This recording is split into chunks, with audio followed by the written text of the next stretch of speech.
Hi, Sarah. Hi. Welcome to... She can't do that. But she did it anyway. She did. She did. Today we have Brittany. We want to give a warning to our viewers. There are sensitive themes. Rape. Mm-hmm. Her husband is killed. And alcoholism. So just trigger warning for that. But let's get in there and hear Brittany's story. It's a good one. Yeah. Hi, Brittany. Hello, hello. Hi. Thank you so much for being here. Yeah, it's good to be here. It's very comforting. You ladies are awesome. So this is awesome. Oh, It thanks. is so nice to hear. And right at the beginning, we didn't even start yet, and you feel comfortable. That's like the biggest. That's the biggest compliment. Biggest compliment right out the gate. I'll take it. That's what we want to achieve. We want you to be comfortable talking to us. We do. We want this to be a safe space for women to tell their story because every story is important. And we want to bring visibility to all the stories. So let's start at the beginning. Where are you from? I am from Atlanta, Georgia. So Atlanta, Georgia, all the way out here in LA, but good old the South, Southern girl. Is that how you grew up? Typical Southern family? I would say it was 50-50. I had half on my mom's side, extremely Southern, traditional Pentecostal Church of God, praise hallelujah. And then we had the other side, traditional British, straight from overseas. And I was raised pretty much with my grandparents, both parents worked. So I had this traditional British upbringing. Then a few days later, Southern biscuits and gravy and reading the Bible. So it was interesting. How did that feel to you? Did you feel like you belonged to both, or did you feel like you don't belong anywhere? I felt like I had two lives that both felt right in different ways. But it was like, and I would say that's a theme.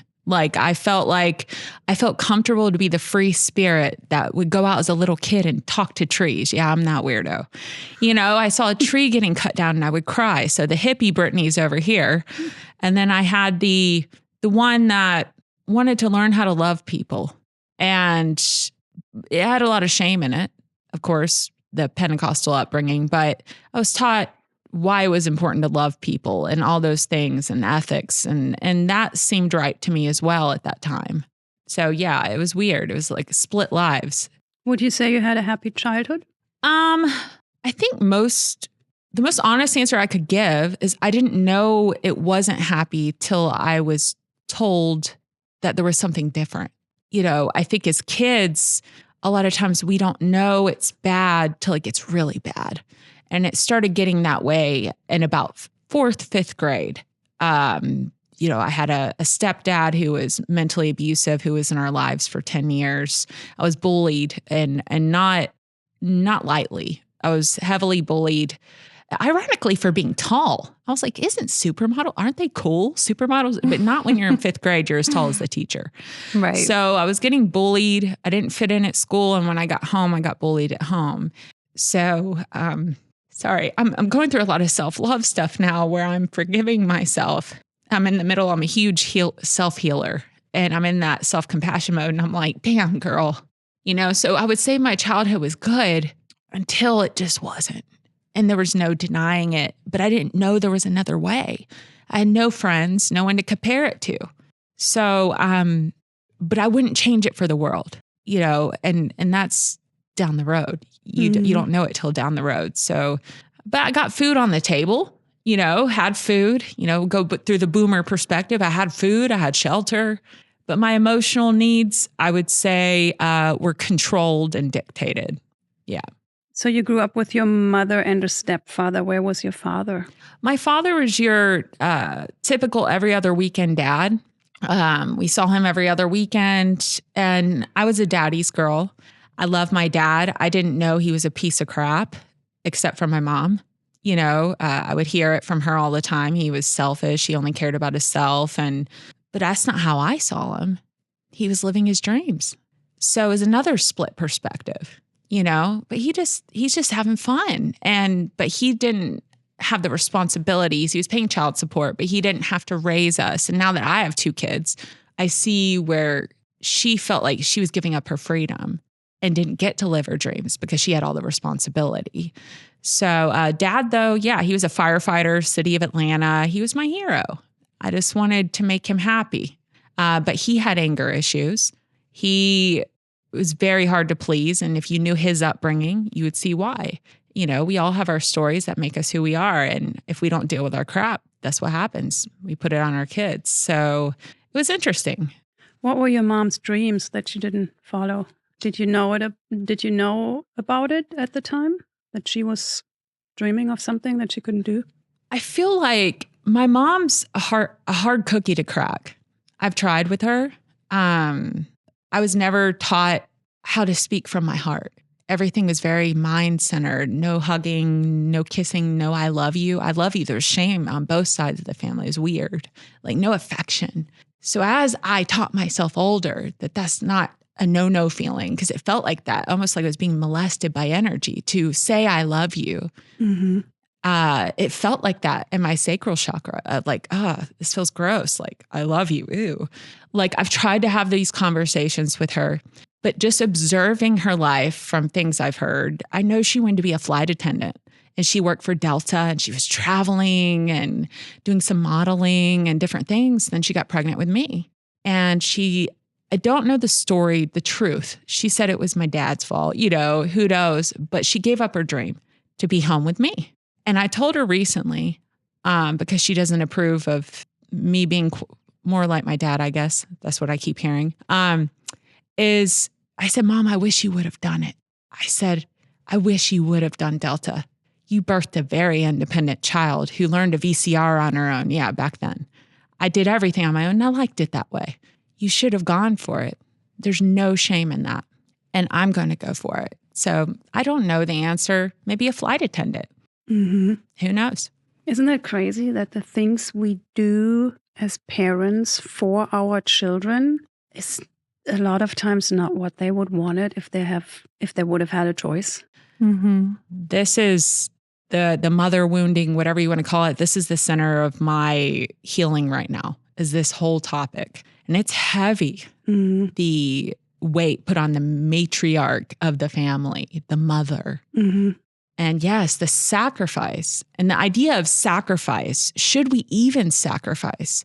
Or is there compromise that's the less toxic choice? Because to sacrifice your dreams for your child means you are not loving you and you're betraying you and you're teaching your child that. Is that really love? So where can we meet in the middle? Because you did get called to being a mother. You had a child. That is part of your purpose, but they are not your identity. And it's been very hard for me as the only woman in my family to step out against this idea and do something different. It's been crazy, the backlash of the Southern mamas. They're just like, what is this? Do you have siblings? I have 2 brothers. Do they have children? They do. They both younger. They have children. They're your traditional 9-to-5 families. One's in the military, works really high up, doing something I'm not allowed to know about in the military. He's very high up, raising a family, white picket fence. And then I have my brother in Texas. I think he does something with accounting. I love them, but we're not super close. It's like a different species of animals or something. It's weird. Are they full siblings and they grew up in the house with you? My brother, so the oldest brother is my full-blooded brother. And then the stepdad I was speaking about, I have a brother from that marriage. And me and him, we all get along. It's just there's some kind of wall up between everybody. Like it's very strange. And I think a lot of it comes from that upbringing of no connection, true connection. Mm-hmm. I don't know. So you grew up with them in the house. Mm-hmm. And what goals, what dreams did you have as a little girl at that time? I think I had goals and dreams to get acceptance from my parents, the ones I told them. And then the ones I probably had for myself were probably more nonsensical to them. So I always would tell my mom, because I wanted their love and I wanted the I love you so bad. I want to be a lawyer, or I want to be a preacher's wife, or I want to be this, I want to be that. You know, that's the mask. And I really believed it. I thought, well, I could do that. And then the other me, though, that no one saw, that was in her room by herself, safe, was listening to music, was lip singing songs, pretending I was the movie star, or pretending I was acting out a movie.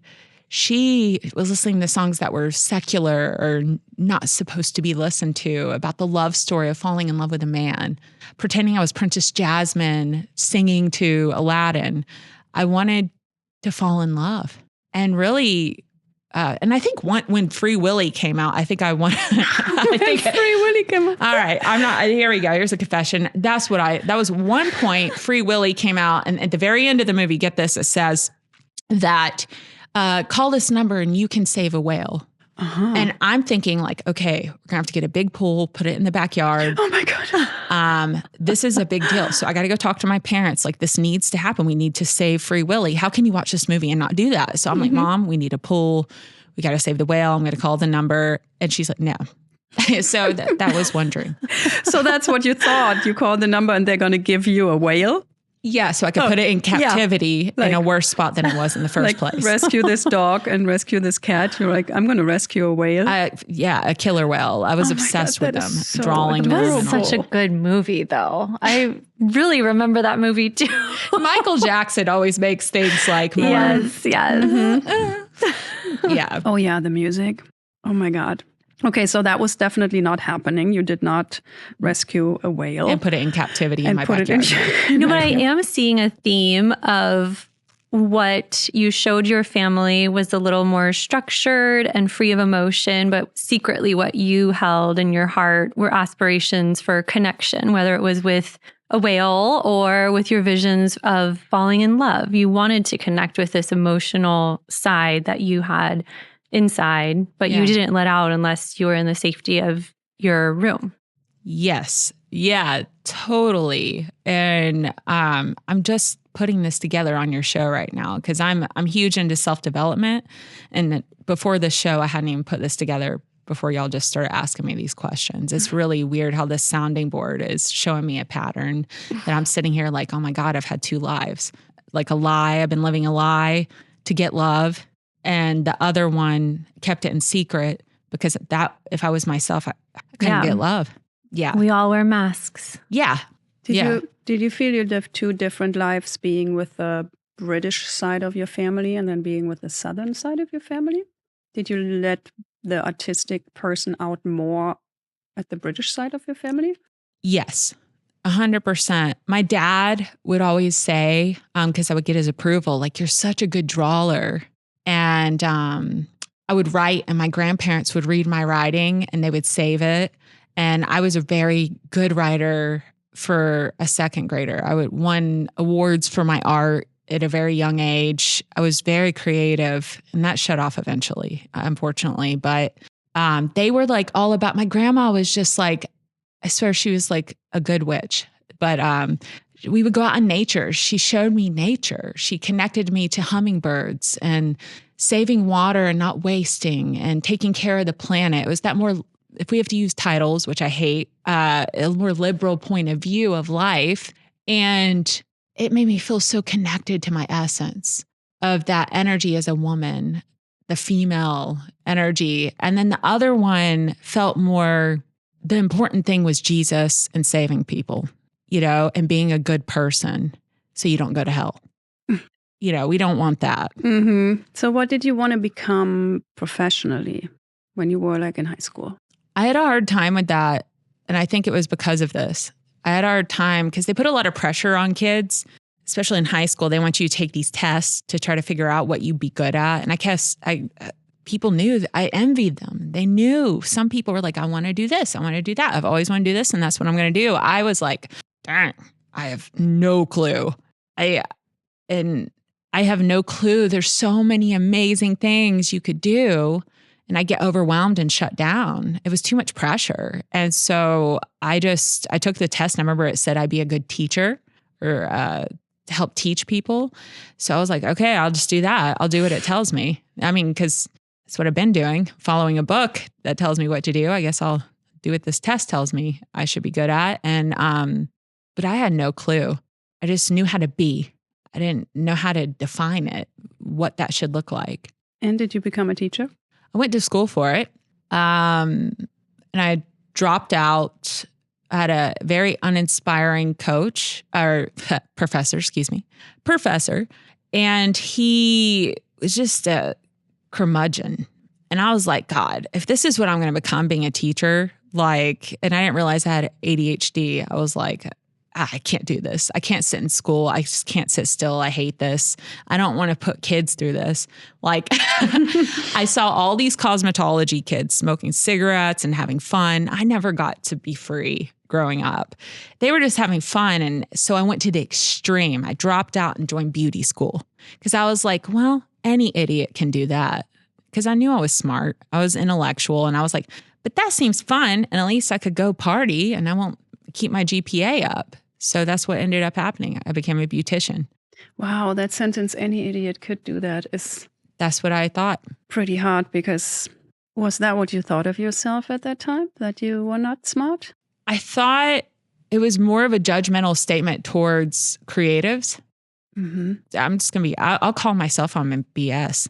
It was more like becoming a math teacher or becoming this or that. Like that takes so much energy and brain power. And I felt like that profession doesn't take much.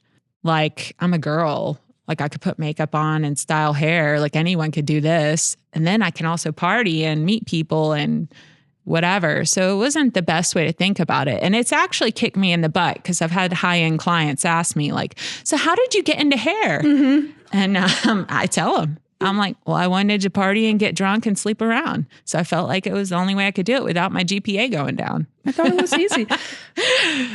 Yeah. But Do you still think it's easy? doing hair itself is, yes, for me. For me, that was easy. Being creative was easy. That was a lot of fun. Not for everyone, though. For 60% of people in beauty school, it's not easy. And it comes down to social dynamics. That was something that I think a lot of people don't know about going into beauty school is that is one profession that you're going to have to deal with your rejection wounds and you're not good enough holes really quick. And that's why there's a 60% dropout rate as soon as they get their license the first year. It's very hard. You have to deal with rejection. You got to dive right in and fail over and over and over again. And women are not nice about their hair, you know? So is it easy? No, I was wrong. And I had to deal with that, not giving up. And I didn't with that. I kept going. And that's where I met my husband, actually. How did you meet your husband? Well, it's actually a funny story. I was in the back eating a chicken salad sandwich on my lunch break, and a guy walks in, and I hated doing men's cuts. A lot of cosmetologists do out of school. They're very hard for us. We just want to do women. And he walks in, cocky guy walks in, and I hear him from the front. He's loud, and he goes, "I want her to do my hair," and points to the back. And I'm like, who's this guy? And my coworker comes and she's like, he wants you. And I'm like, well, tell him I'm eating. And I was like, I don't want to do it. I don't know how to do men's hair. And she went and told him she's not really good at, and he goes, well, any idiot can do this. It's a very weird foreshadow because I said the same thing going into beauty school. I'm not making this up. This really happened. And I was like, what an ass. And I was like, fine. I'm not worried about screwing up this guy's hair. So he sits down in my chair and I was like, listen, like, I'm really not good. You want to fade? And he's like, listen, I'm in the Marines. My sister's a hairdresser. I believe in you. You can do this. And I was like, okay. I screw it up so bad. He said it's the worst cut he's ever had. Oh, no. He's like, oh my God, you owe me dinner? You owe me dinner. Oh my God. And I definitely owed him dinner after that. But I was not into him at all. And so I was like, okay, well, I'll go out with him. So that's how we met. Did he ever tell you why he went in there and wanted you to do it? Did he see you and thought you were attractive, or he wanted to flirt with you, or like what was his intention? I think so. I think there probably was I'm a believer in energy and things the unseen. I think he was pulled to me. He never said that. He didn't have that kind of knowledge or language to know that kind of stuff when I knew him. But I think he was attracted. Yeah, the lizard brain was calling to him. He's like, oh yeah, hot girl. So I think that's probably what his story would have been. Yeah. Well, and it worked out. It did. Yeah. Yeah. Our first date, I showed up. He didn't tell me, said it was a surprise. We walk into a very nice restaurant in downtown Atlanta, a Spanish restaurant, walk in. There's 20 people there. It's his whole family. On Oh the my first God. date? First date. Oh my isn't it? gosh. And I was like, well, I look at him and I'm like, really? Really? And he was like, and he says in front of everyone, he had no shame. He was like, I needed my family to meet you because I knew you were the girl I was going to marry. And if they don't like you, I can't marry you. From the one haircut. Yeah. Well, she ruined my hair, but I still want to marry her. Yeah. I was like, so let me reach into my purse and pull out a drug test. Like, no, it's. How did you feel in that moment? It's like, dude. I was disgusted. Kidding me? I don't like being controlled. I have an aversion to it. I'm rebellious by nature. So I looked at him and I was just like, my ego didn't even enjoy it. I felt violated. Like I was like, oh my God, I don't even know if I like you. I haven't gathered information. That's what we are as females. We're gatherers. I don't even know if your breath smells. I don't even know. I don't, and you're going to marry me. So I had fun with his family, but after that, I didn't talk to him after that. Like it just freaked me out a little bit. Later it became romantic, right? Well, I can see that freaking you out. Yeah, it would freak me out. But so it freaked you out for a minute, but then you guys had a romance and a relationship. What was that relationship like?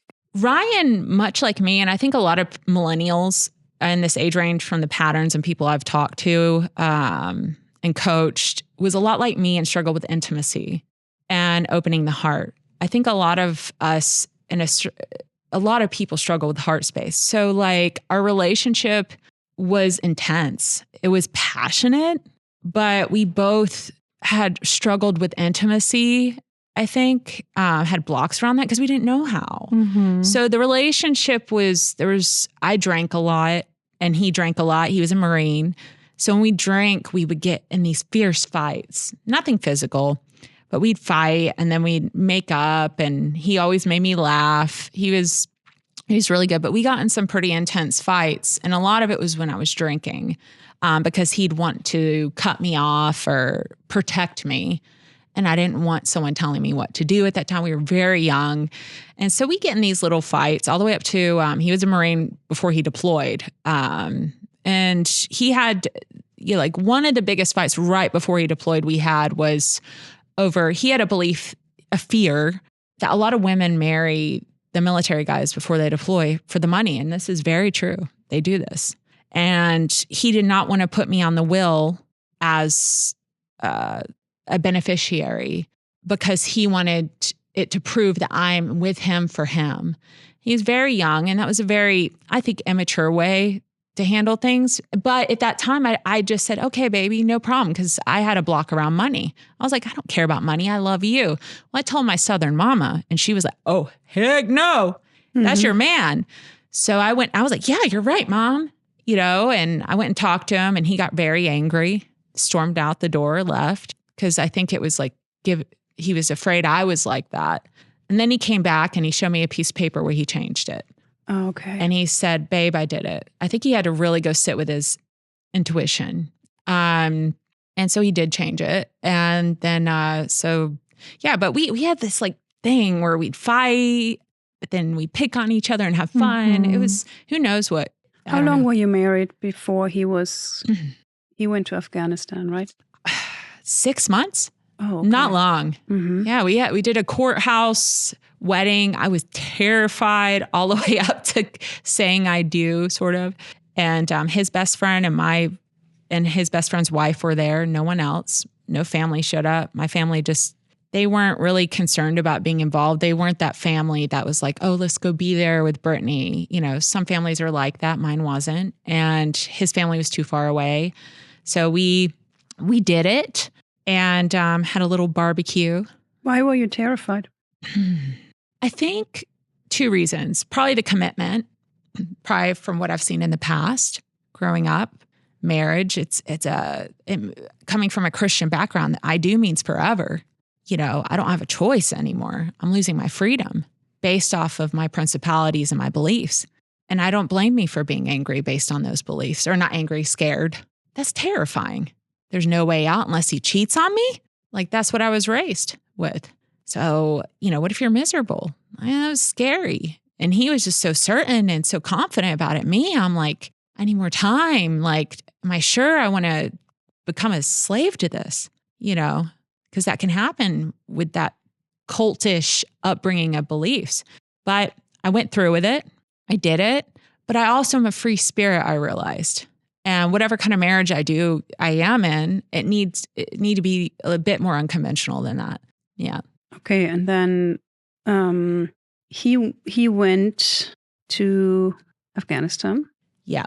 Okay. And then what happened? So Ryan got on the bus, and I remember I wasn't even scared. I'm that type of person. I'm not scared till the day it happens. I've had surgery. I'm not scared till I'm on the table. I don't think about it. I remember I was bawling as he was leaving, and I was like, promise me you're coming back. And he was like, babe, I can't promise you that. And I didn't bring up the deployment at all till right before he was about to walk away. And I said, no, you promise me you're coming back. I don't ask a lot from you, but I'm asking you to do this. And he said, he's a man of his word. And he said, okay, I promise. And so when he left, all my fear went away because I trusted him. Like he's very stubborn like me. I love that about him. And so he got on the bus, he went away. It was 6-month deployment. And I didn't think about it. I wasn't worried at all. I sent him packages and I would get love letters. And at this time, I didn't realize I wasn't in love with him. I didn't know with intimacy, like that deeper level of love. So we started writing love letters, and we'd write letters. There was no phone calls. He was in the infantry. He was in the middle of a place that he could not call me. There were a few phone calls when he'd go to bigger cities. It was probably 3. One of them, I heard him getting shot at, and he had to get off the phone. And still, I was not scared about his life. It was very weird. I just held on to those words, and I was like, he'll be fine, you know? But we wrote letters, and they were beautiful. He opened up in those things about how much he loved me and what I meant to him and where he saw us. He wouldn't do that in person with me. And then I fell in love with my husband. And then I invested. And I think sometimes you need that deeper level of connection. So he was supposed to be home in January, and it was December. And I was so excited. I did have an issue with drinking too much, being on base. And so I quit drinking while I was deployed, quit smoking. That was a thing everybody did there. So I quit smoking, quit drinking, lost weight, wanted to look good for my man. And there was one night I went out with my family, and I decided to have a drink. And I was on Wellbutrin. I started to get off cigarettes, and I mixed alcohol with that. And after probably 2 beers, I blacked out. And I woke up the next day, and I didn't know where I was. All I knew is I was naked and I had blood all over me. Oh my God. Yeah. I had flashes. I knew I went with a group of people who I kind of knew. I knew one of the girls. She was younger than me, to a bar. And at that point, I was just living off of I don't know who was taking over, but I was walking around, and I don't know what I did that night. I'll never know, but I know something happened sexually.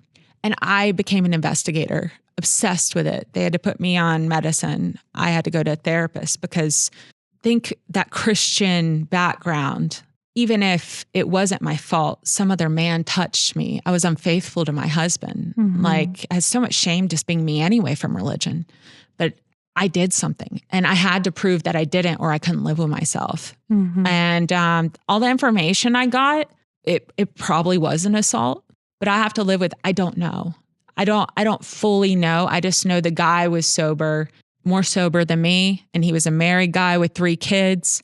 And they found me out in a car naked, and he was on top of me. And I was just out of it. Who found you? The girl who I went with in the group, and they were mad at him. Yeah. That's the information I got. I could tell they were holding back to protect him because he was part of the group. I never got all the details.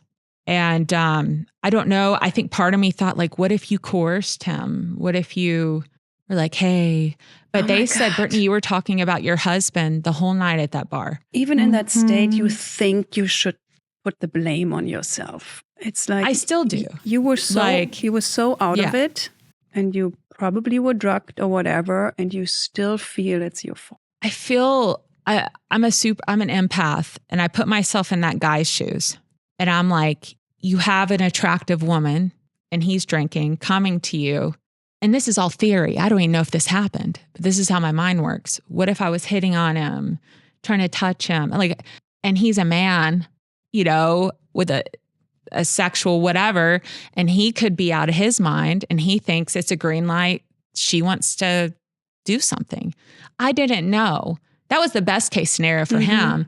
So I didn't want to mess this man's life up for something that, but he was married with 3 kids. I just want to say, wait, wasn't he married with 3 kids? So it doesn't matter how you came on to him. First of all, you were not in your clear mind. Yeah. And also, if you were, he was married with 3 kids. Exactly. And the more details I got, I believe, and plus the fact that I was bleeding, and I went to the doctor the next day. It seemed like forced trauma. It did not seem like just some drunk man having sex with a girl. You wouldn't be bleeding like that.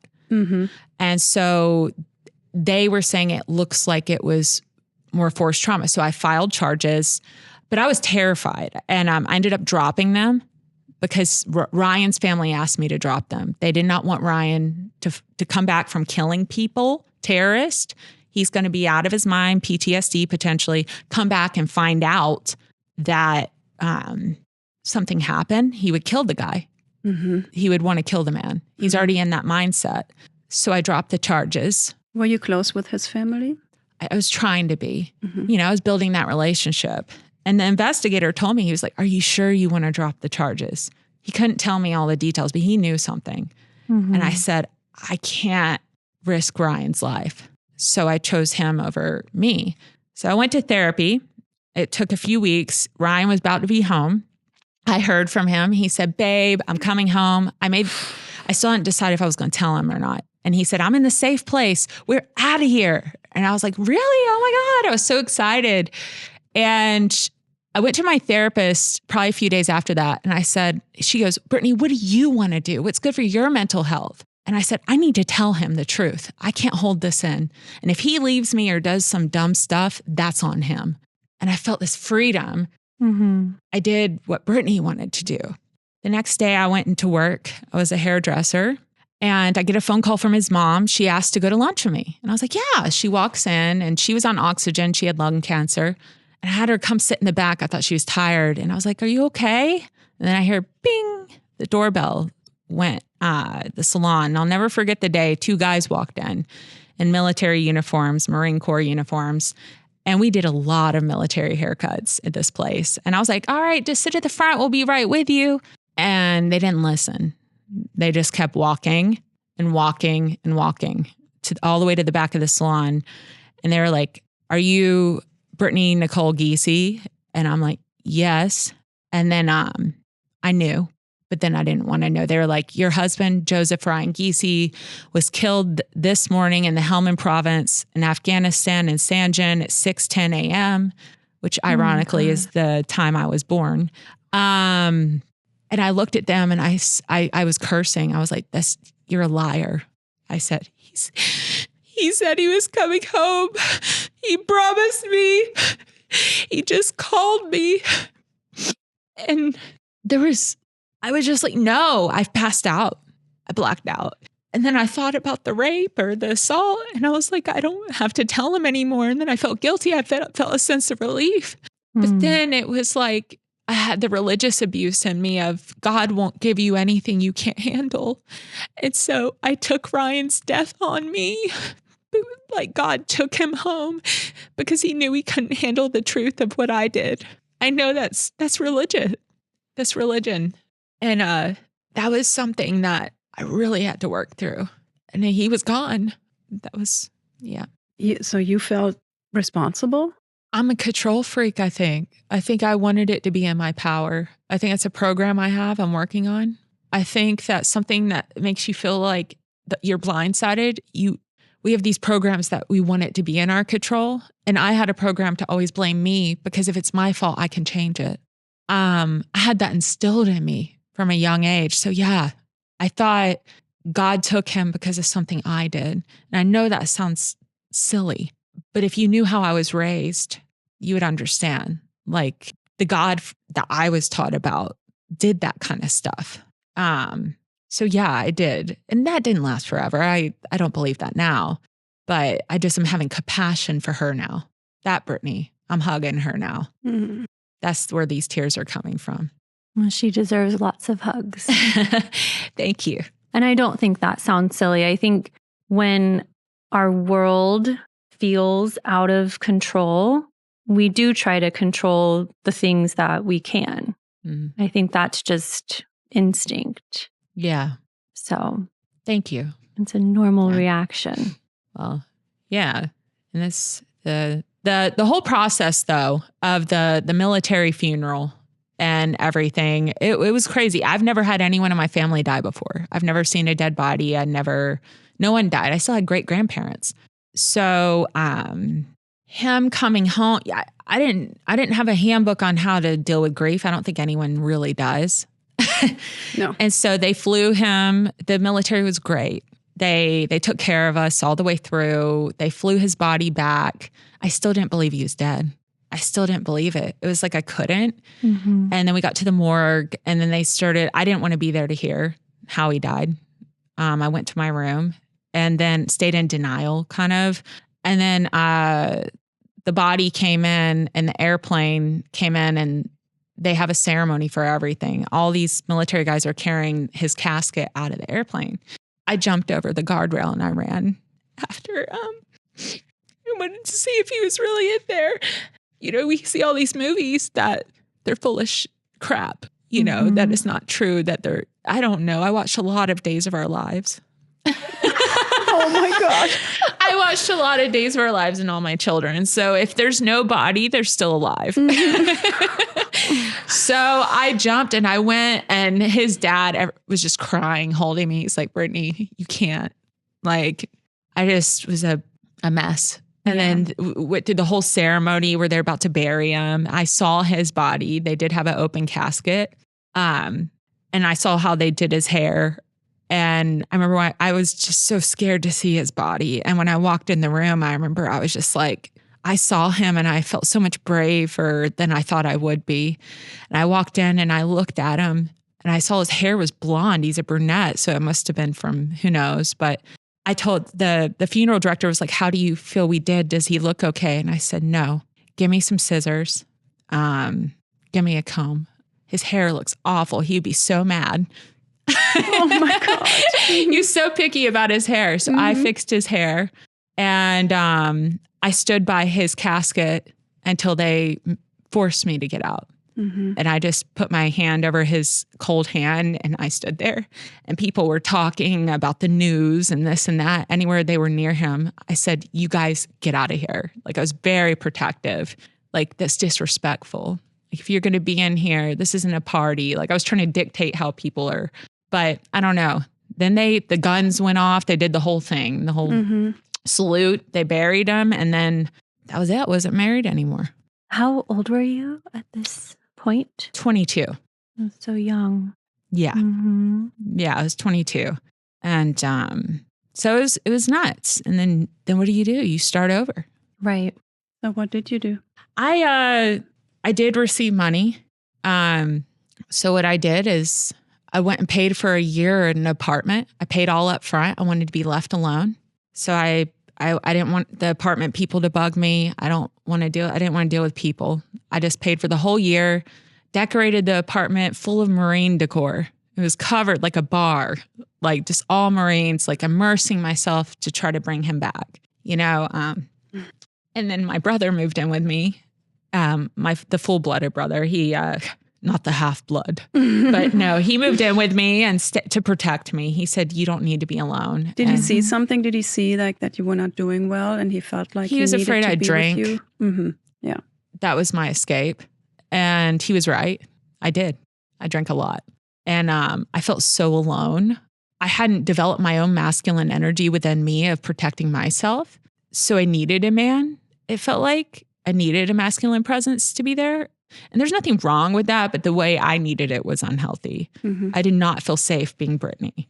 And then decided to, I ended up meeting another guy, was getting drunk all the time. We got pregnant. That was kind of it with Ryan's family at that point.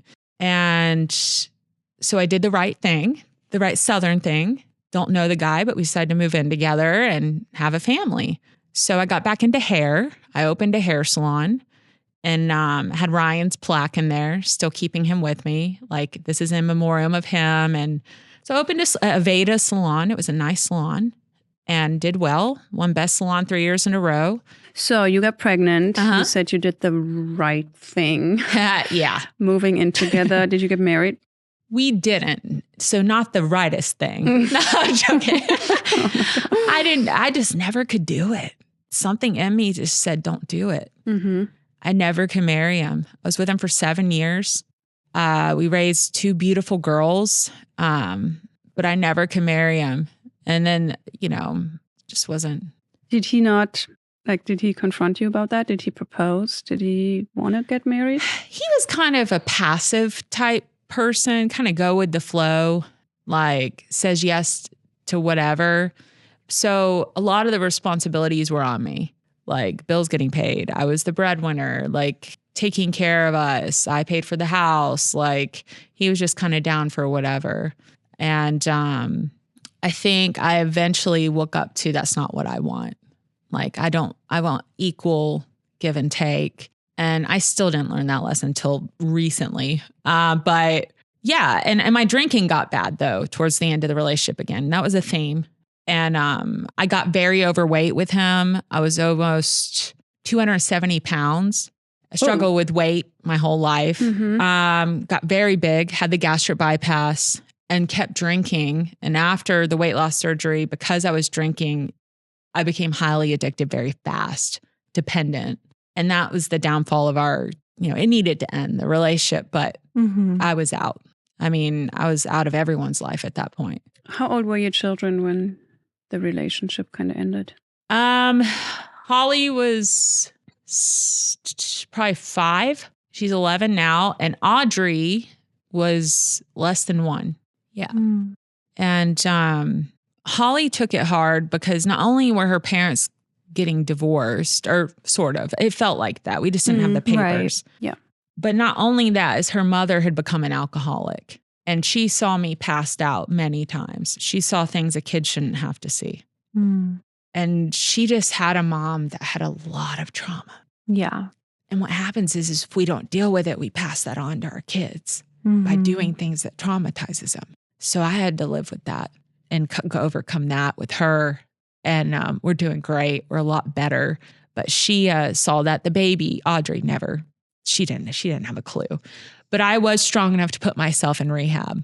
That was me. And I was proud of myself for that. I checked myself in and I said, don't let me out of here till I want a place that will not let me out until I feel like I could get into AA and do what I need to do. And I found a place and I did what I needed to do with that. And I wasn't addicted long, thank God. I mean, you hear these people like 20 years, but I was escaping just like most people do. And it was rough. How long were you in rehab for? The Amy Winehouse time, 40 days. Yeah, me and Amy, we did 40 days. And they wanted me to do a 2-year program, but I would have been away from my kids for 2 years. And the only reason I knew they wanted me to do it is because I had the money to do it. They didn't ask. There was a lot of heroin addicts and different people that couldn't afford it. So they didn't recommend it. So they went to my family and recommended I do this. And I was like, well, I'm going to be away from my kids for 2 years. There has to be other options so I can be a part of my kid's life. I have a baby. She's not going to remember me. Yeah. And so they told my family, if she doesn't stay, she's not going to stay sober, and really put that fear in them. So I hitchhiked out. I'm not going to lie. I walked out, and my family was just like, After 40 days, you walked out? I walked out. They terrified my family. Like, she's not going to make it if she doesn't stay in this women's program. And I think they really did care, but I also think it should be a choice of how we facilitate our recovery, because you can't see your kids, but the first 6 months you're in there. I was like, no way. I'm not doing it. And I'm not saying maybe I should have stayed, but I just chose not to. And I went back home. I got right into AA and stayed sober ever since. So, did you go back to the man you had the children with? He wanted to get back together, But I couldn't stay single long. I'm not going to lie. Obviously there were some codependency issues I was having. I met someone in the rehab. I had a rehab relationship, and me and that guy kind of were talking long distance, and I let him know, and that caused, I just made a lot of decisions that probably weren't the smartest, but I don't know. So no, I did not get back with him. That was done. He needed to move on. I was not in love with him. And we slept in separate bedrooms. Like it was a friendship. So now we're great. Me and him are like buddies. So I always knew we'd be good friends. Yeah. Didn't they say in AA that you shouldn't be in a relationship for at least a year? That's what they say, but I never listen to anyone. Oh. So yeah, it's like they always say you should do this. And I've always been one to break conventionality or try to, and that could be my downfall, because sometimes that is best for you. It would have been best for me. But I already had met the guy and had feelings for him. And it was a control thing. Like, so I take a year off, but what if he meets someone else? I was young. And I was like, well, as long as we stay in AA and we're both doing what we need to do, then it can work. And a lot of people in AA told me they did that, and it did work. So I said, well, why can't I? It doesn't have to be one way. And that is something I believe in. It does not need to be another cult telling us how it should and shouldn't be. Do I think it's healthy for you to take time to learn you? 110%. And I had to face that lesson down the road because I chose to not do it then. Relationship didn't work out though. Would have been my next question. Where's the relationship today? He's still crazy about me. They all like kind of, all my little toxic relationships, they all still reach out. They're like, how are you? But he ended up overdosing on heroin, and he relapsed a few months after I broke up with him. Yeah. Wow. But I sensed he was getting out of the program or taking his sobriety seriously. He was doing impulsive things. My woman's intuition told me to get out of it. He was going to relapse. I was getting major red flags, anger issues. I bounce. So. Well, that's at least a good trait, that you see that and you get out of it. Yeah, usually. Yeah. Yeah. That's all in Atlanta? Yeah. Yeah, it could be a reality show. How did you get here? LA? Here's LA, by the way. Yeah, we're in LA. God. So I met this guy. I said another guy. Oh, the stories start with, I met this guy. Princess Jasmine Aladdin. Yeah, I've done a lot of healing though. I could give myself this. I've done a lot of work since 2020, really diving into me. And I finally felt I didn't need to be with someone to be happy. So I got on online dating and I met a guy. The passion was the most intense pull I've ever felt in my life. I've never been more attracted to it. And it taught me so much about myself, this relationship. We broke up. I got my identity back because I lost it in this relationship. And then I was independent woman, so happy, got me back, happy with my kids. Everything's great. Our lease is ending at the place we did share. I moved out of there and I had to talk with him again. And as soon as I saw him, it was like magnetic. I was back in. And he had done work on himself apparently. And so I was like, well, let's, maybe see. And I was planning on doing some traveling out west in LA just to go travel with my remote job. And he was like, well, I was planning on moving out west.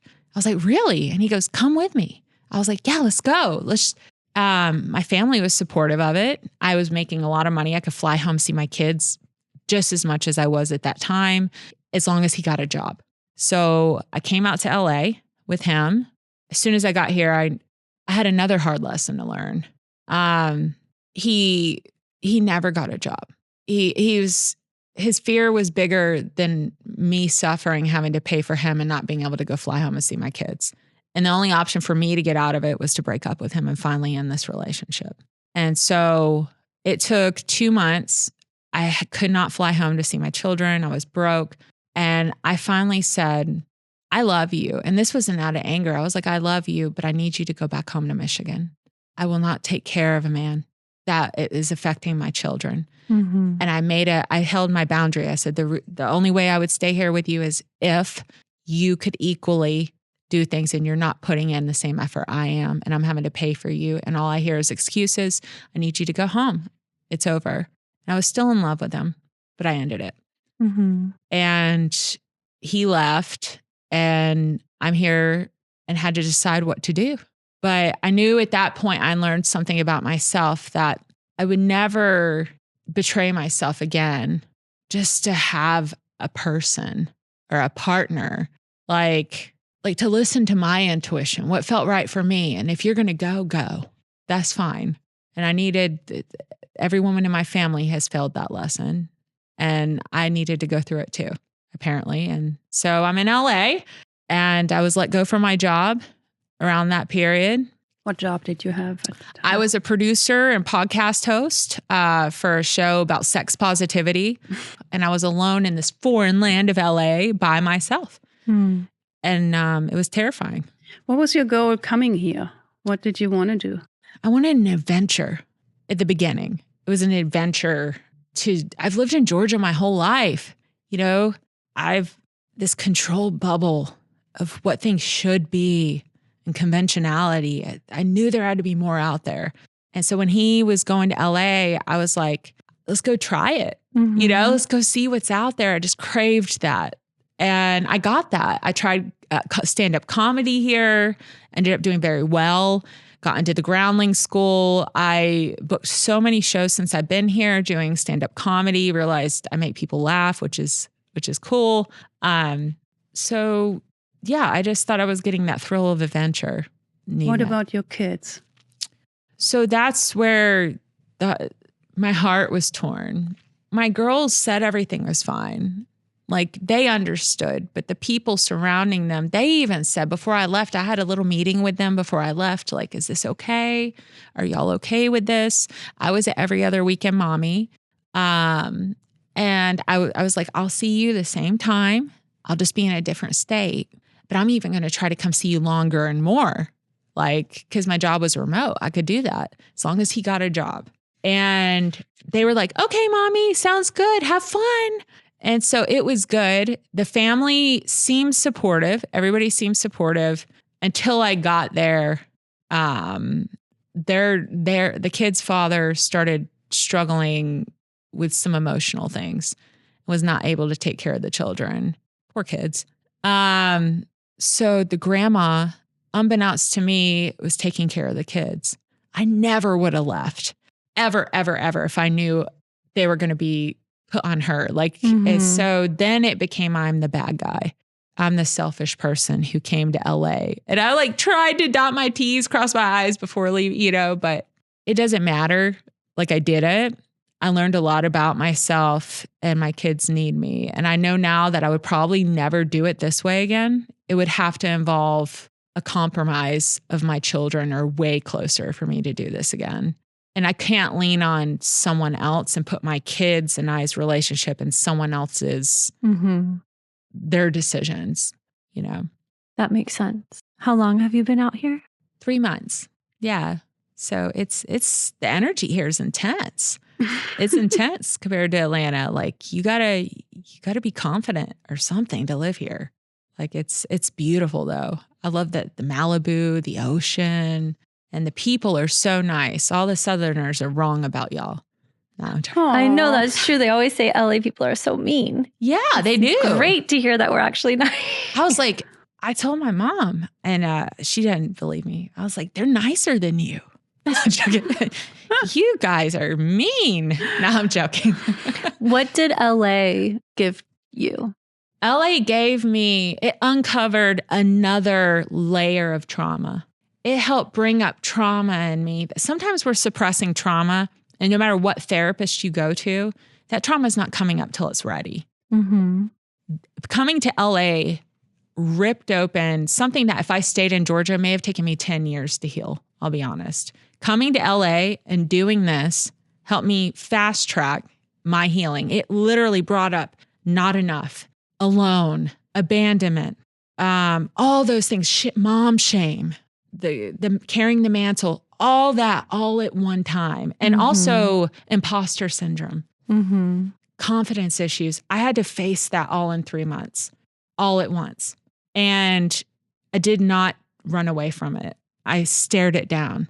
So going back, I do not regret coming here because I faced these demons from my husband dying and my childhood, that being here alone and leaving my children and all this, it forced me to face it, that I never did. And I'm going to go home a completely different woman. Have you made that decision? You're going to go back to Atlanta? Yeah, I made kind of a little agreement with myself as if I couldn't find a job that could allow me to see my kids, you know, the amount I want between this time and this time, I'm going home. And I ended up finding out the kid's grandma's tired. And I was like, I got this fierceness in me that said, I want my babies. I've been disassociated from my children, from trauma. It's been hard to connect. And that's something I shouldn't shame myself for. It's hard. And my heart's opening up. And something just opened up in me and said, my babies need me. I'm going home. So even if I got a job, I wouldn't take it. I'm going home. I'm going to follow my dreams. I'm not giving it up for those little boogers, but I'm going to do it. And I'm going to raise them to be free thinkers, free spirits, to be whoever they want to be. And they can change however many times they want to. And I will never be ashamed of their decisions. You can make as many mistakes as you want, run after every guy you want to, and mommy will always love you. You can become an alcoholic. You can lose a husband. You can get fat. You could be a bulimic. You can quit a bunch of jobs. You could become mentally ill. You could do all those things, but you're still a freaking superstar to me. And that's their mom. I'm not like other moms. I don't have the chalkboard and I don't want to go to the school teacher meetings. God, I don't like going to their plays. I don't like going to their soccer games. I'm just going to be honest. Part of that's ADD, but I'm going to do it now because it means something to them. But what they get as a mom, they have complete acceptance with. They could be themselves 110% without judgment. And I did not have that. So, you know. I feel like you are also torn between these two things that you saw in your mom. The one thing, you want to be a good and a great mother, but you also don't want to give up your own life and your own dreams. And that is such a difficult balancing act for a lot of, I think, women more than men. I feel a lot of times men have children and they're just going the way they went before. And women, mothers, have to completely redirect everything they did, they wanted, they dreamed of. So that's a difficult balancing act, I feel like, to be the mother you want to be, but also to not give up your own self. And you've seen it in your mom. Yeah, it's the English family, the Southern family. It's the mom who's to be a mom or a flight attendant. I think every woman out there, the one thing that will enrage all of us is you talk about us as mothers. We all carry this shame. No matter how much the one mom tried to do everything perfect, she's still ashamed of how she did it. It still wasn't good enough. I mean, I've seen her in my chair as a hairdresser. She's never good enough as a mother. We put all this pressure. And then once those little things, yes, I said things, are out of the house, they don't know who they're married to. They're disconnected from their marriages. They don't know who they are. They've lost their identities because they put it in their children. I find that to be another codependent relationship. And I refuse to do that with my kids. It's not a service to them and it's not a service to myself. So how do you find that balance when you were never taught it? You got to experiment. And that's what I've been doing. So people could judge me, but I'm trying a new way to cut off this family curse for women, to do the thing less taken in it. It's a juggling act. Okay, I went a little too far to LA, too far, but I had good intentions. Like if I had the money, I would make sure I was going. But, it is hard on us. And then if a man went across, like every other weekend dad got a job in LA, he's celebrated. And I'm not a man basher at all. I love the D. I'm not bashing the guys, but it's not fair. No, it's a different standard. It is. And I'm going home to a war. I'm not going to lie. My family's very upset with the decision I made. They were supportive when I left, but upset now. And I'm now going back and I'm going to hold my head up high and I'm going to be proud of myself because I didn't waste a drop here. I faced some big trauma that I wouldn't have faced if I stayed in Georgia. And I got to experience doing stand-up comedy. And I'm going to still follow my dreams in Atlanta, do the same stuff there, and somehow try to get the domestic life integrated with that. I just want to say so much of Sarah and my conversations are about what is success. And I hear you talk about moving to LA and whether it was a success or not.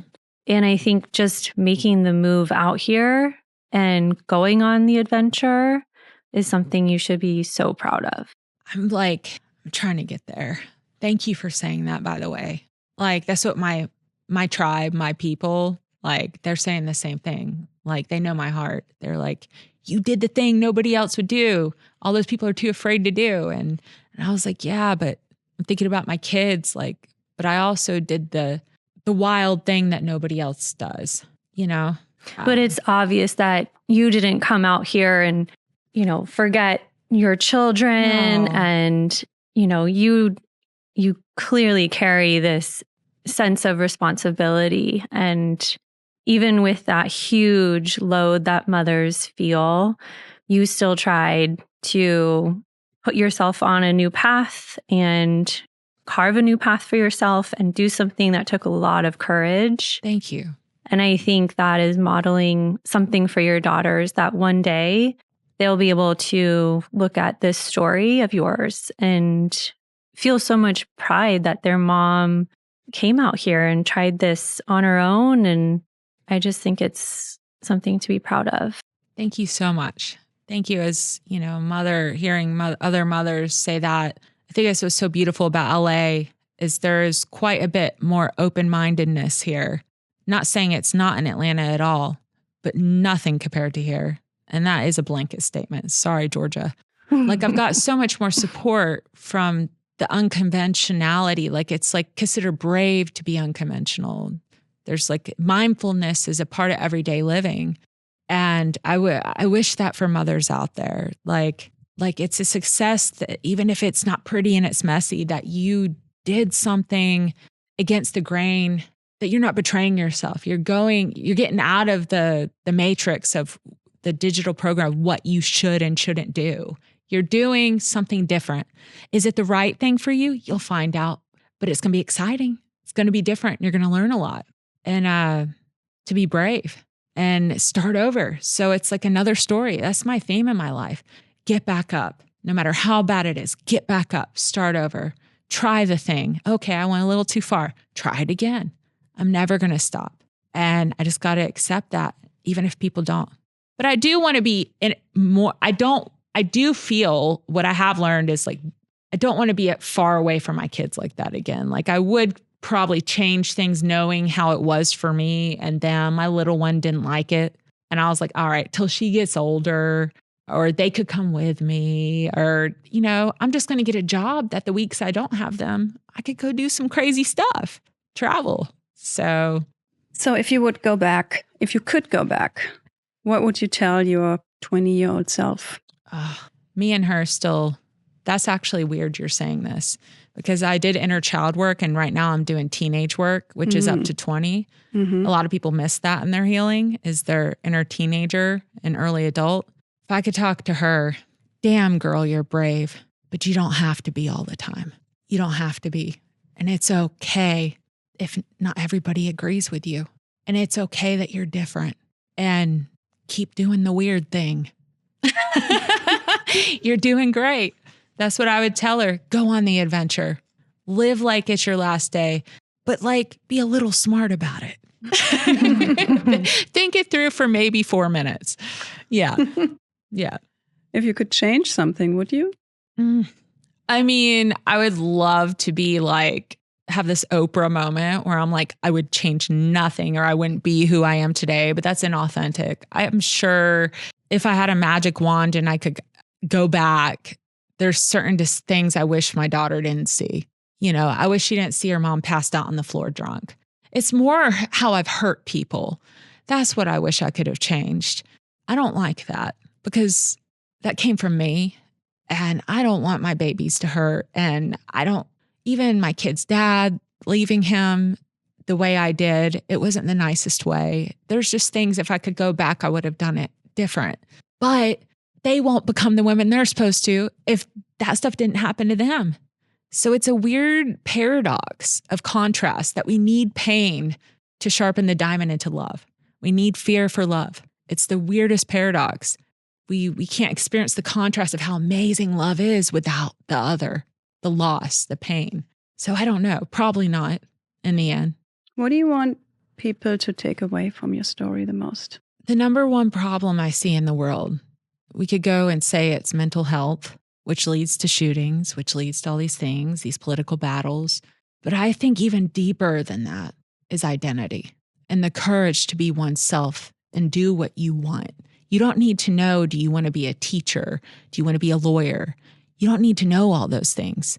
But in your being, in your now moment, what do I want? That's all you need to know. And for you to have the courage to say, I want this, and to do it despite what anyone else says. I hope you learn from me that yes, you will fall, but you inspire everyone around you because you're living the life that they wish they lived. And they may resent you for it because they're not doing it, because that's what's happening to me, but you're doing it. Go inspire. And when life comes at you, because it will, if you're trying to avoid death, you're trying to avoid pain, you're trying to avoid all these things. I'm not saying don't be smart, but instead of focusing on avoiding pain, start living your life. There's so much to live, and do it based on you, not what people told you should be. That's when you find fulfillment. That's when you find peace. It's not from years of therapy. It's not from anything but asking yourself one question. What do I want? Period. And if that's too hard, what do I not want? Start there. Learn from me that. And you can survive anything because you are being you and you're no longer betraying yourself. You'll be the best mother that you were supposed to be. Not like her, not like, the way you were supposed to be. So that's what I would want people to learn. I love that message. Mm-hmm. So what do you want? Some shortbread cookies. No, I'm kidding. Sorry. No, I was just thinking. I was like, some cold get those pizza, and shortbread cookies from my English Nana. What do I want? To just, it's weird. It's just like every move I make to just keep making the move of what I want. That's what I want to do, to have the bravery. Because making decisions is terrifying, like having to choose left or right when you could hurt people. So what I want is to continue to be brave and to keep choosing what I want, but start making decisions that don't hurt everybody. I would love that, where at some point people get it in my life and just, but I don't know. But I would love acceptance from my family. I would really want that. But right now, all I'm in power of is just, I don't want, because I'm doing what I want. So I guess I can't answer that question. Sorry. I'm doing what I want. So I don't want anything. I think that's a great answer. Yeah. I am neurodivergent. So I'm like, okay. I think things through multiple. Mm-hmm. Yeah. That's okay. That was a great answer. Yeah. This has been cool. You feeling okay? Yeah. Yeah. Yeah. I've told this story on my show. I have a podcast. I've told this story many times, but this was it's very interesting coming from each layer of yourself that you've healed. Every time you tell the story, it feels more authentic. Mm-hmm. I felt it. So thank you. This was healing me to tell you guys about this. Truly. Getting back to Georgia, that's my goal now. It's your turn. I'm starting my podcast back up, bringing back Welcome to My Chair, and I'm going to start coaching again. I love that. Good for you. Thank you. You got to stay in LA, or you got to, every time you lose that self-confidence again, you got to come back to LA, because I feel like LA, seriously, like you said earlier, is a town where people support you and where people believe in you. I'm going to miss that. Well, that's what I was thinking. I was like, I just have a weird intuition. It's something I don't know that I'll be flying, whether I get a remote job. I don't know how it's going to work out. I've been to some places, but never felt a community like this. And so I'd love to eventually have a little VRBO a few times a year and just come out here and refresh. Go through the LA trauma, like G.I. Joe land. Like it'll put you through it to get you confident. It's like a weight vest in the gym. So it really does. I have the experience coming from Germany, and Germany is not really a good place to get your confidence to. I don't want to say anything bad about my home country, but people are not as supportive, I would say, from my experience. Not my closest friends. That's not what I talk about. But like in general, the general public, the general people, if you say, oh, I want to do this, I want to do this, their first reaction is mostly like, are you sure? Or that's going to be hard. Or did you weigh all your risks and stuff? Like when I said, I want to move to America, like I got so many questions, like, what if it doesn't work? Well, if it doesn't work, I can always come back. I mean, that's like, why going there first? Right. And once I got here to LA, I never got these things. When I say I want to do this, I want to start a podcast, like just recently, the things, whoever I told about this podcast was like, oh, that's so cool. What is it about? Like, yeah. I know somebody who could be your guest. I know somebody who could do this, Yeah. And I was just like, wow, there was nobody who said, who wants to listen to another podcast? Like, do you know how many podcasts are out there? Like, why are you doing this? What makes you special? Why do you think people want to listen to you? Everybody here was supportive. And it's genuine.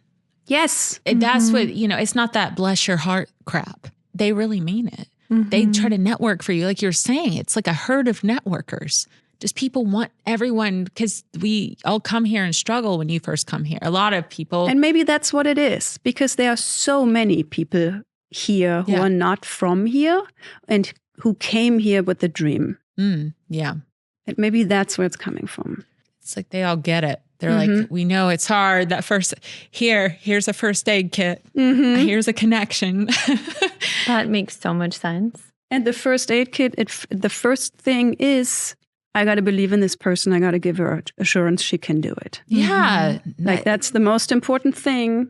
Because we've all been on the other side of that coin, where we've been trying to do something that's uncomfortable or out of our comfort zone and felt the feeling of alone and the questioning yourself and the imposter syndrome and am I good enough? Is this worth it? Will this be profitable? All those questions that you have to weigh on the scales of, is something worth it?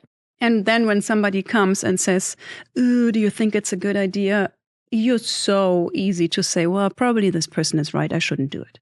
But then when somebody else comes, like people have so much, like it makes such an influence what people say to you. And then people come and say like, of course you can do that. That's cool. I'm so excited for you. Yeah. Yeah, that support. When you said the imposter syndrome earlier, I got to pick on that quick because you said imposter syndrome too. And you said earlier, like the imposter syndrome is like, everybody has it. Especially in LA. And even the people who like made it in quotation marks, like whatever that means, they still have it.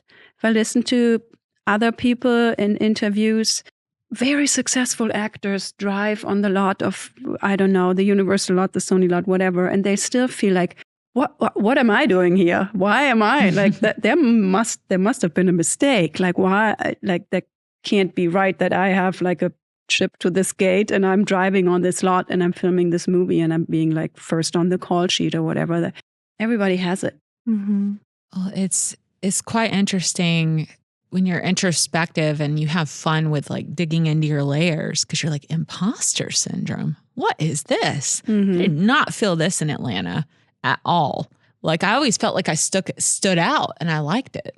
Like even though I hated it and it made me insecure, but getting here, it was like, I had to walk out and I was very aware. I was like, okay, you're insecure because you're afraid you're not going to be good enough here. That's okay. I'm going to prove that voice wrong. Let's go. It's not about being better. It's not about anything. Everyone's awesome. It's about you just being authentic to you, period. Then you're winning. Like it's just intentionality and growth. But yeah, I love it here. That is one thing I'm going to miss.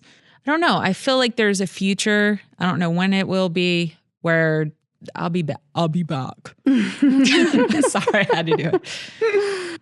But you never know. And it's never over. No, it's not. But if I'm back and it was living here, there'll be a little redhead and brunette right beside me. That's what I do now. Yeah. Well, we're going to welcome you with open arms. Thank you. Y'all already have. I really appreciate it. Thank you so much for sharing your story. Oh, it's fun. It's good stuff. Yeah, it's important. Get that stuff out there so we can relate. Yep. 100%. Sarah and I have a little thing that we've talked about where when something feels hard to do for ourselves, because as women, it doesn't come, and mothers too, it just doesn't come naturally to put ourselves first. But when there's something that we want to do for ourselves and we start getting in our own way, we always put it through the lens of, if this was my daughter, would I want her to chase that? Or would I want her to try that? Or would I want her to go after that? And it just makes it so much easier to see whether that goal is worth having or not when you put it through that lens. That's a good hack. Yeah. Like to bypass that program of like self-sacrifice. Good hack. It's a good little hack, I think. Yeah. I love to live by that. Mm-hmm. Okay. Thank you. Thank you. All right. Woohoo! Okay. Coming out of that episode, Sarah, what was something that stuck with you? You know, when we started this podcast, we were going, I think we thought at the beginning we're going to tell like success stories. Right. And we're going to talk about women who... She can't do that, but she did anyway. Yeah, women who did it and who had something to overcome in their life and who are but now out on the other side. Right. And over the interviews that we did so far, I feel like this evolved in something deeper or more, where it's just like every story is so interesting. And I feel like no matter how successful somebody is or how... Successful. Yes, exactly. Successful. Quotes, right. Especially not like... We wanted to make it a point to not make it about financial success. Right. But make it about somebody is successful. Overcoming things. When they're, overcame something. With Brittany, though, I feel like she's not 100% through it. I agree. She's in it still. She's figuring it out. Yeah. And she's giving it her best every day. But I agree. I got the same takeaway of this is a woman that's in it still, which is so powerful and makes me admire her vulnerability that much more. I think you kind of want to talk to her again in a year or 2 or 3 and see like, because now she's just at that point where she's going back home and her family is not happy with her and like she kind of gave up on her dreams here in LA a little. Right. She said she wants to continue doing it in her hometown. But she had some dreams coming here. That she didn't realize the way she had envisioned for herself. Yeah, I agree. I feel like I had this... Oh, this was my stomach. Hungry. Did you just hear that? It's okay. You get some food in a little bit. I feel like it's so important what I see in people over and over and over. If you have a dream that you want to fulfill, whatever it is, if you want to be a comedian, if you want to be a musician, an actress, if you want to, like in my case, move to America, if you want to own 15 dogs, like whatever it is, it's kind of like if you neglect it, it comes back. It's like you need to, how do I say that? I don't want to say like, oh, you need to follow your dreams no matter what. But if it's so deep in you, it's gonna haunt you. You know what I mean? It's like, and then you're 60 and you're still, but I wish I would have. Yeah. You think she'll have that dream of wanting to be a comedian? I don't know how intense her dream of that is and how long she had it, and or if it was just like an idea that she wanted to try. But if it's really something you really want to do and you want to do it for years, like it's not going to go away just by ignoring it. Yeah. It's going to come back to you over and over and over. And the one thing I feel like, I know somebody who desperately wants to be an actress, and we all know how freaking difficult it is to be an actress. And for some it happens in a week, and for others it takes 15 years, and for others it never happens. But I keep telling her, like, if this is really the dream you have for your life, like, it's going to come back. Yeah. Even if you neglect it, even if you say it's not going to work, I'm not going to do it. Then again, yeah, like you're 60, you're 80, whatever. And it's like, but actually I wanted to be an actress. Yeah. Like, but then on the other hand, you have to be careful that you don't make your whole life about pursuing this dream, because then you miss your life. It's like, potentially, yeah. Live your life while you pursue this dream. Do not see what's good happening beside that dream. Yeah. You know? Does this have anything to do with Brittany, or did I just go on a... No, I think it all makes sense. And I hope Brittany keeps her dream alive. Yeah. I think she finally got to give herself a taste of what she wanted. Like, she finally was able to name what she wanted and chase it to LA. And I think she had to put it on pause for a moment to go back home to her daughters. But I hope that this dream does come back for her. And it's also a thing where you can take pauses, you know? You don't, if you have this dream, you don't have to like 24/7 work on becoming this. If this is not the right time right now, it doesn't mean that in maybe 5 years is the right time to pick it back up. Right. Or when her daughters go to college, she can move to LA or whatever. Like, that's also a thing that you don't need to panic about the time. Yeah. Well, let's hope we talk to her in a couple years. Yeah, let's just talk to her again and see how it goes. Well, thank you for listening, friends. Bye.